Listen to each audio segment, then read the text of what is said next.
Chaver and the seeds of the Presidium are going to Rav Yehoshua Hatch. Yeah, thank you. HaRabbonim,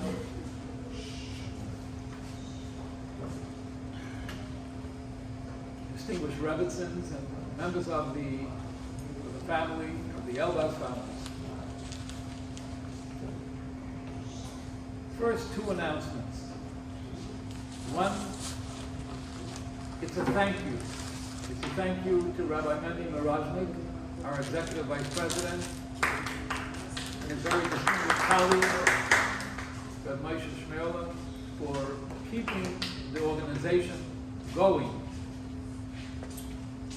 A very special thank you to Rabbi Gil Student for preparing and putting out each week a very beautiful and professional Igud HaRabbonim, Voice of Igud, to all of us Haver. And then a special thank you to Rabbi Blank for each and every week preparing something new with insights. And I believe if you would have a compilation of all of your articles, it would be a master's or a doctorate program for pastoral care. So I want to thank you very much. In fact, my brother, my older brother, one is obligated to honor his older brother, Kabi Es Avicha Ve'es Imecha Es L'Rabbi Sachicha Haggadol. He just told me this Friday, who is this Rabbi Blank? He wrote such a wonderful article.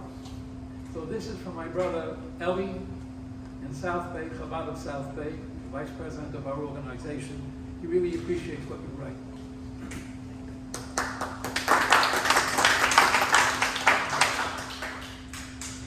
Just that everyone should know, my brother Eli, who's a vice president from the West Coast, just came out with a book called Crossing the Williamsburg Bridge. An account of a third generation American boy going to his Upa and Uma, his grandparents in Williamsburg, and he studied there for a few years. And he has a magnificent compilation. And I encourage everyone to go onto Amazon to get a hold of this book. It's called Crossing the Williamsburg Bridge, and it's the second edition. My friends, we're in the midst of the 9 days, and we're here because of Chacham Elbaz Shalita, and to honor the memory of his father, who was Ohev Shalom, Ohev Shalom. He loved peace, he pursued peace back in the old country, in Morocco, and here in the United States. And he truly was the Talmid of Shel Aharon HaKohen, and therefore his yortzeit is Rosh Chodesh Menachem Av, which is the only yortzeit which is recorded in Chamishi Chumshei Torah. B'chodesh HaChamishi B'echad HaChodesh.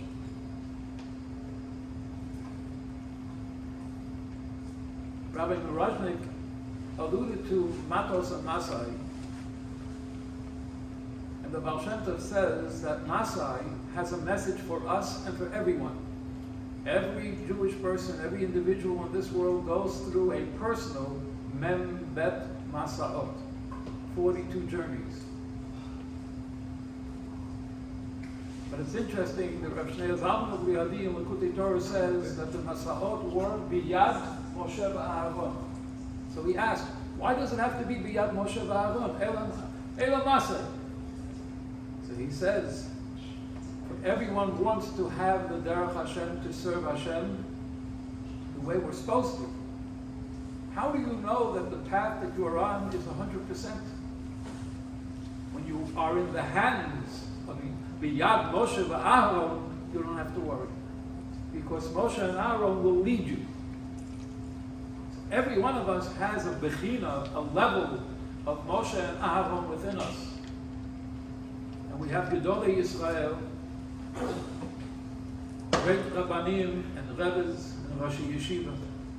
And that's what the Igud is all about, following in the footsteps, in the direction of the Gedolei Yisrael, Biyad Moshe v'Aaron. Because the moment we go away from Moshe and Aaron, we're on the wrong path for sure. Take a look at what's going on in our society. Intelligent people acting without logic. They call themselves woke and they are asleep. They call something good, but it's on the dark side. Igud has to get involved with Sheva Mitzvahs B'nai Noach now. We're reading now Eila HaDevarim Asher Diba Moshe. And there's a correlation between Matos and Masai and Devarim. Rashi says at the beginning of Masai, father says to his son, remember what happened here? You recall what happened there? And what does Moshe Rabbeinu? In the very first pasuk, he's talking about all the 40 years, the triumphs, but also the debacles. But Moshe Rabbeinu does not mention anything negative, as Rashi says, Mishum Kevaydam Shel Yisrael.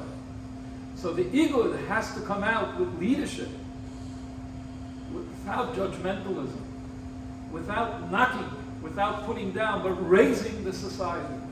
And especially when it comes to Eretz Yisrael, and to teach them to go in a better way.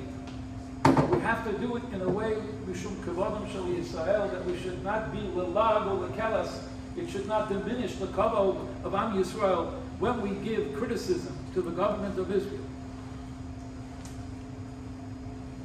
So what do we need to do? Eila HaDevarim covers 40 years. You have to remember what took place 15, 20 years ago. You remember when there was this idea that marriage is between a man and a woman?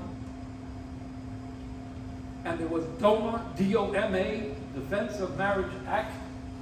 And what is Congress now doing? It wants to enshrine something that goes against the Sheva Mitzvahs B'nai Noach.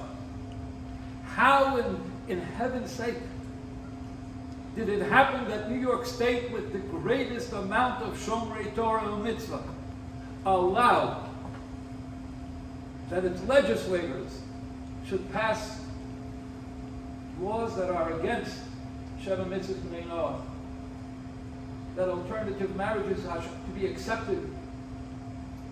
Do you remember Eila HaDevarim? What kind of deals were made in upstate New York for certain monies that were needed for people who had needs? But it was a short-sighted game, because now they're looking into our day schools and telling us how to teach our children. And they're saying, behind the scenes, if you made a deal with us then to allow it to pass, why can't we tell you how to teach your children? So it's all connected. Moshe Rabbeinu teaches us that those who do not remember the history will repeat the same mistakes. So Igud has to come out now and say, "Die." Mi sha'ama la'olamai die. We have to be the voice of HaKadosh Baruch Hu for New York State, and say and speak to our Congress people and to our senators, even though we know they will probably not listen to us, but at least make a macha, at least make a protest. So we are doing this protest right now. We're calling upon the Congress not to even think of enshrining a law that goes against biblical values.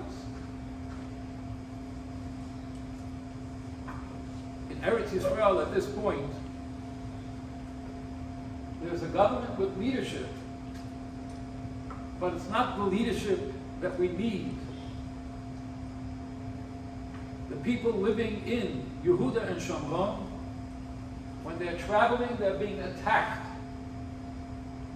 And they're being attacked from places where the government is not enforcing the rules of where you can build and where you cannot build. So there are two rules. There are two rules of law that's going on. One for the Arab citizens.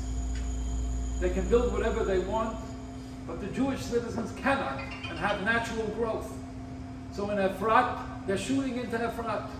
And what are they reporting? That there was a wild party next door and therefore a stray bullet. It was not a wild party, it was not a stray bullet. it was an intentional act of terrorism.